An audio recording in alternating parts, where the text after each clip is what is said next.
Before the Corvette became the fire-breathing mid-engine ZR1 monster we know today. Before it became America's undisputed sports car legend, it had to prove it even deserved to exist. And that journey? It started here, with one car. This is EX87, the 1955 Chevrolet Corvette Test Bed that didn't just try a V8 for size, it helped save the entire Corvette line from extinction. It's a rolling experiment, a mechanical gamble, and a historical icon now heading to auction. A sports car in crisis. In 1953, Chevrolet launched the Corvette with high hopes and dreamy curves. It was America's answer to the sleek roadsters coming out of Europe, low, sculpted, and futuristic. But there was one big problem. Under the hood? A mild-mannered 150-horsepower Blue Flame inline-six. Paired with a 2-speed Powerglide automatic transmission, it sounded like a sports car but didn't move like one. Performance-wise, it was all show and very little go. By 1954, Corvette sales had plummeted. The car was beautiful, but the automotive world wanted more than just a lucre. Rumors swirled inside GM. Should they cancel the Corvette? Write it off as a nice idea? That didn't pan out? The Corvette was teetering on the edge of oblivion. EX87, the experimental savior. Then came Maury Rose, a seasoned engineer and a 3-time winner of the Indy 500. He wasn't just a racer, he was the man behind Chevy's revolutionary small-block V8 engine. Rose knew the Corvette didn't need to be scrapped. It just needed power. So in 1954, GM took an unsold Corvette chassis and turned it into a secret weapon. They designated it EX87. This wasn't just an engine swap. Rose dropped in a hand-built 307 cubic inch V8 prototype and swapped in a manual transmission for full driver control. He reworked the suspension, upgraded the brakes, and reinforced the frame. This was no longer a showroom cruiser. It was a track-bound missile. Then came Zora Arkus Duntov, the man history would call the father of the Corvette. Rose handed EX87 off to Zora, and he took it to GM's Arizona proving grounds and pushed it past a 160-mile Fury. Let's repeat that. 160 miles per hour in 1955. That wasn't just fast. That was revolutionary. The DNA of every Corvette since Duntov's high-speed runs with EX87 proved what no executive memo ever could. The Corvette had potential. Big potential. It wasn't just a fashion statement, it could perform. It could win.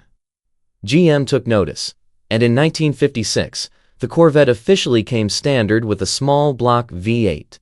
That single decision reshaped the destiny of the American sports car forever, from the aggressive C2 Stingray, to the wide-body brutality of the C3, to today's C8, ZR1 with a twin-turbo V8 mounted midship. They all carry the DNA of EX87.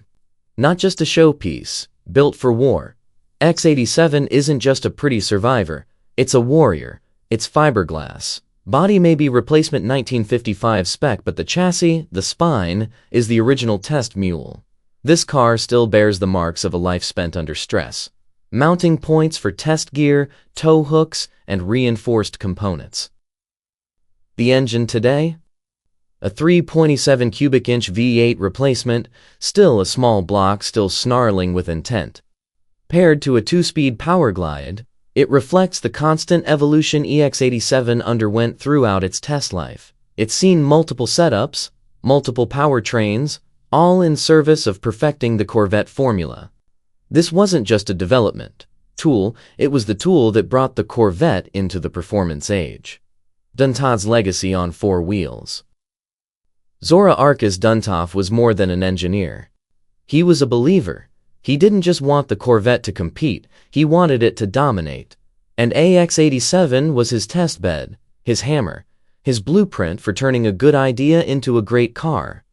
His 160 Matarafe run in AX87 wasn't a stunt. It was a statement. To GM executives, "Give me the reins and I'll build you something legendary." That moment changed the internal narrative at GM. Duntov's vision became reality, and the Corvette was saved. Thanks to him, and thanks to this car.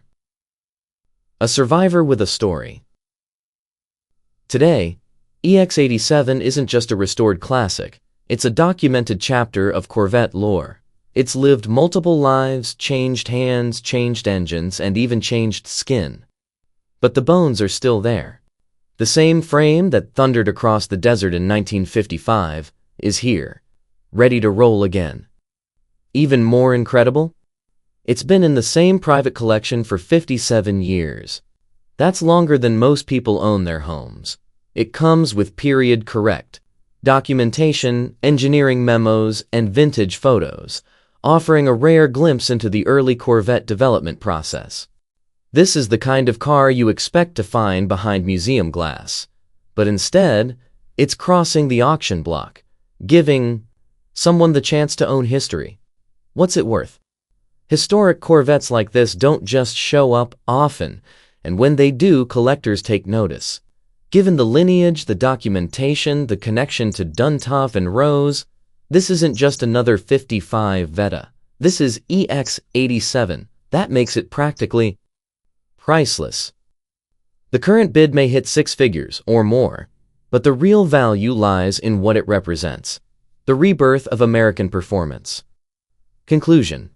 A legend at auction. EX87 is more than fiberglass and horsepower. It's a milestone. A machine that changed the fate of one of the most iconic car lines in history. Without it, the Corvette might have been a 2-year footnote in GM's past. Instead, it became a 7-decade juggernaut, and EX87 was the spark that lit the fuse.